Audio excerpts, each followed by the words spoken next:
स्वागत है आपका सीजीपीएससी कोच में। छत्तीसगढ़ असिस्टेंट प्रोफेसर एग्जामिनेशन का जो परिणाम आया है उसके बाद मॉक इंटरव्यू के ऊपर सीजीपीएससी कोच के माध्यम से लगातार काम किया जा रहा है, प्रयास किया जा रहा है। ऑनलाइन ऑफलाइन कंटेंट और क्लासेस प्रोवाइड की जा रही हैं ताकि आपका इंटरव्यू बहुत अच्छा जाए। तो इसी कड़ी में अभी 2-3 दिनों पहले मेरी बात हुई राजनीति शास्त्र पॉलिटिकल साइंस के एक स्टूडेंट से, जिन्होंने 2014 में 2014 में असिस्टेंट प्रोफेसर एग्जामिनेशन का इंटरव्यू दिया और इनका सिलेक्शन भी हुआ है। ठीक है। तो इसमें देखिए जो उनसे क्वेश्चंस पूछे गए उन क्वेश्चंस को डिस्कस करने के साथ साथ मैं बेसिक चीजें आप लोग को बताने जा रहा हूं। और इसमें ध्यान रखिएगा, अभी आपका हिस्ट्री हुआ, जियोग्राफी हुआ, ये लोक प्रशासन है, आपका दर्शन शास्त्र वगैरह है, जितने भी सब्जेक्ट्स हैं असिस्टेंट प्रोफेसर के, साइंस के सारे सब्जेक्ट्स के साथ साथ आर्ट्स और कॉमर्स के भी सारे सब्जेक्ट्स के मॉक इंटरव्यू ऑनलाइन और ऑफलाइन आप लोगों को उपलब्ध कराया जा रहा है। ऑनलाइन में 1 to 1 है, मीन्स आपका वीडियो कॉलिंग के थ्रू इंटरव्यू बोर्ड जो है आपका इंटरव्यू ले रही है, और ऑफलाइन में आप शाम को 5 से 8 के बीच संस्थान में आकर के अपना रजिस्ट्रेशन करा सकते हैं, डिटेल सबमिट करके अपना मॉक शेड्यूल का टाइमिंग ले सकते हैं। इसमें पूरी तरह से प्रयास ये किया जा रहा है कि आपका इंटरव्यू अच्छा से अच्छा जाए ताकि आपको अच्छे नंबर मिले। अभी 4 फरवरी को ही जो परिणाम आया उसमें हमारे संस्थान से ही एक स्टूडेंट का सिलेक्शन हुआ है। अभी विशेष कारणों से मैं नाम उजागर नहीं करूंगा, हालांकि आप सीजीपीएससी में देख सकते हैं, लेकिन उनका असिस्टेंट जियोलॉजिस्ट के पद पर सिलेक्शन हुआ है। तो 3 लोग थे इंटरव्यू में एक पोस्ट के लिए, उन 3 में से एक इनका सिलेक्शन हुआ है। तो निश्चित तौर पर इंटरव्यू के पहले जो मॉक इंटरव्यू की प्रैक्टिस इनको कराई गई, काफी बढ़िया रहा। 55 मिनट का इनका इंटरव्यू चला, 45 क्वेश्चन इनसे पूछे गए। मेरा जो अगला वीडियो होगा उसमें उनसे जो 45 क्वेश्चन पूछे गए हैं उन सारे क्वेश्चन से मैं आप लोगों से डिस्कस करूंगा।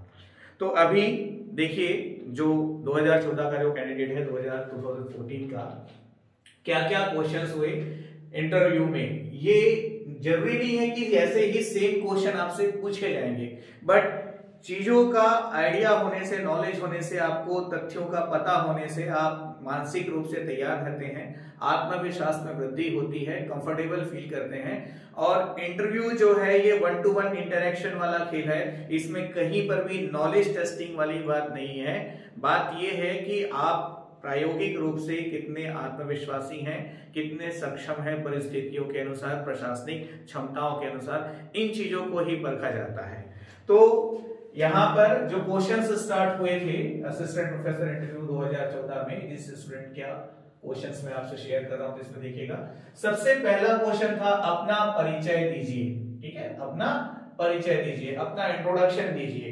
तो बार बार मैंने बताया आपका इंट्रोडक्शन जो है काफी कुछ आपके क्वेश्चंस को क्रिएट कर देता है और आपको एक कंफर्टेबल जोन में ले जाता है। तो आप अपना सेल्फ इंट्रोडक्शन लिखें, उसको सिस्टमाइज करें, समराइज करें। जैसे कि अभी मॉक इंटरव्यू की प्रैक्टिस कराने के दौरान क्लासरूम में मैंने देखा है, मॉक जब सेल्फ इंट्रोडक्शन लिख के दिखाओ करके हम कहते हैं तो 3 से 4 पेज 2 पेज का आंसर आ रहा है, उसमें बहुत सारी बातें लिखी हुई हैं। तो अपना इंट्रोडक्शन जो है within to be maximum 15, 20, 30 second तक का आपको प्रिपेयर करना है, ताकि वहां पे आप क्वेश्चंस दे दें और सामने वाला बाकी के क्वेश्चंस पे आपसे क्वेरी करते हुए आगे बढ़े। इसको बहुत शॉर्ट में प्रिपेयर करना है। ठीक है, और बिल्कुल जो बेसिक चीजें हैं उसको ही अपने इंट्रोडक्शन में शामिल करना है। अब इसमें आगे देखिएगा, इंट्रोडक्शन के बाद क्योंकि इनका सब्जेक्ट जो था पॉलिटिकल साइंस, राजनीति विज्ञान सब्जेक्ट था, तो कौटिल्य की पुस्तक का नाम बताइए, क्योंकि कौटिल्य की किताब अर्थशास्त्र के बारे में हम बखूबी जानते हैं। हम ये भी जानते हैं कि अर्थशास्त्र जो है, नाम भले ही अर्थशास्त्र है पर इसमें राजनीति के बारे में बताया गया है, चाणक्य की लिखी हुई किताब है। तो अब यहाँ पर देखिएगा कौटिल्य की पुस्तक का नाम बताइए, तो अर्थशास्त्र नाम बता दिया गया। तो अर्थशास्त्र राजनीति से संबंध रखता है, ठीक है, पर नाम अर्थशास्त्र क्यों? अब इसका आंसर आपको प्रिपेयर करना होगा। अब यहाँ पर मैं बताना चाहूंगा कि यदि आप इंडियन हिस्ट्री से भी बिलोंग करते हैं, यदि आपका सब्जेक्ट हिस्ट्री है, यदि आपका सब्जेक्ट हिस्ट्री है, यदि आपका सब्जेक्ट सोशियोलॉजी है, यदि आपका सब्जेक्ट हिंदी है, कोई सा भी सब्जेक्ट हो, तो यहाँ पर जैसे एक ही नाम नहीं, चाणक्य की लिखी हुई और भी किताबें हैं, तो कोशिश कीजिए कि दूसरी किताबों का भी नाम आपको मालूम हो। ठीक है, अब ये क्वेश्चन हो गया। फिर आपकी स्कूलिंग, तो देखिएगा सेल्फ इंट्रोडक्शन में हम हमेशा कहते हैं कि आप अपने बारे में जब बताएं तो आप सीधे अपने हायर एजुकेशन के बारे में बताएं, ताकि बात करने की जगह बची रहे। तो हायर एजुकेशन के बारे में बताया गया, तो यहाँ पर एक क्वेश्चन ये क्रिएट हो गया कि आपकी स्कूलिंग कहाँ से हुई है, स्कूल की शिक्षा आपने कहाँ से ग्रहण की, ये क्वेश्चन हो गया। अब निश्चित तौर पे हमने 10th यहाँ से पास किया, 12th यहाँ से पास किया, तो थोड़ा सा 2-3 मिनट 1 मिनट का समय इसमें लग गया, आप थोड़े और कंफर्टेबल जोन पे पहुंच गए, कन्वर्सेशन जारी है, ठीक है। फिर उसके बाद आपके ग्राम मायका से कोई प्रसिद्ध व्यक्ति, फिर आपके वर्तमान निवास मतलब कि जहां अभी आप रहते हैं वहां से कोई प्रसिद्ध व्यक्ति।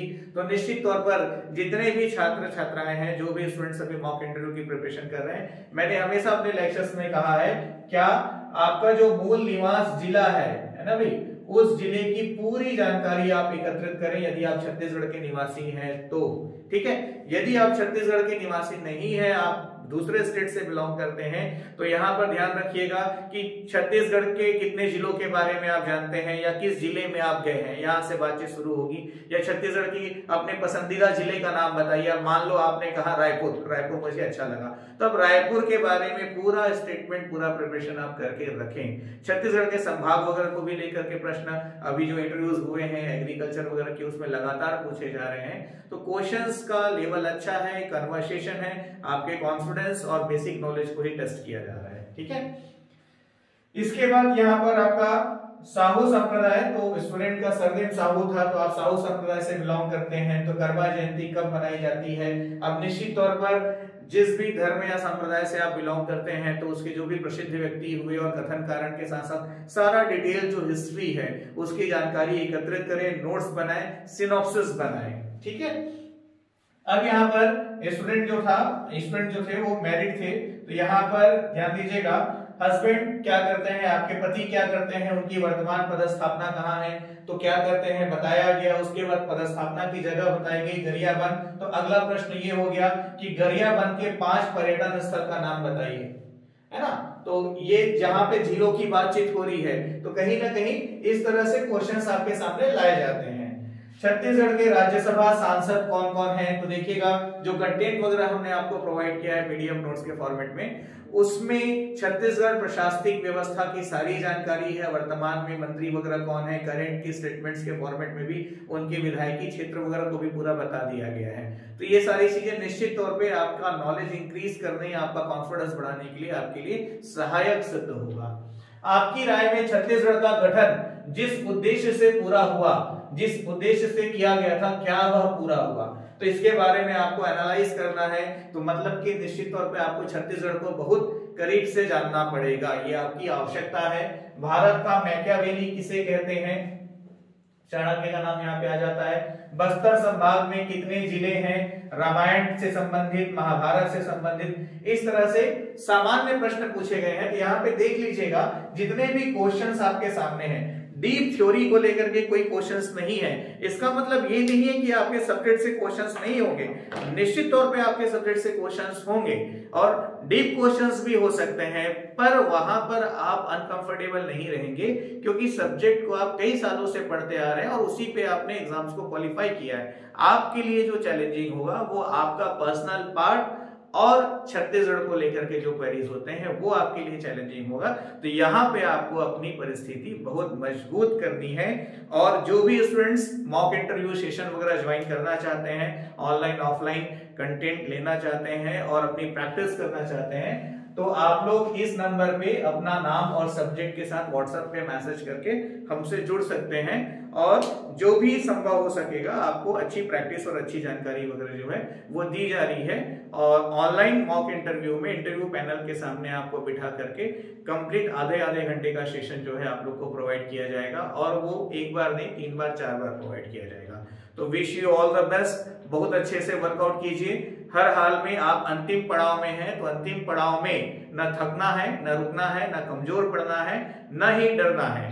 आने वाली परिस्थिति का बहुत ही धैर्य के साथ सामना करते हुए निश्चित अपने चयन को निश्चित कीजिए। जिस उद्देश्य के लिए आपने इतना इंतजार किया, जिस लक्ष्य के लिए आपने इतना संघर्ष किया, उसको पाने के लिए आगे बढ़िए। Wish you all the best. Thank you very much.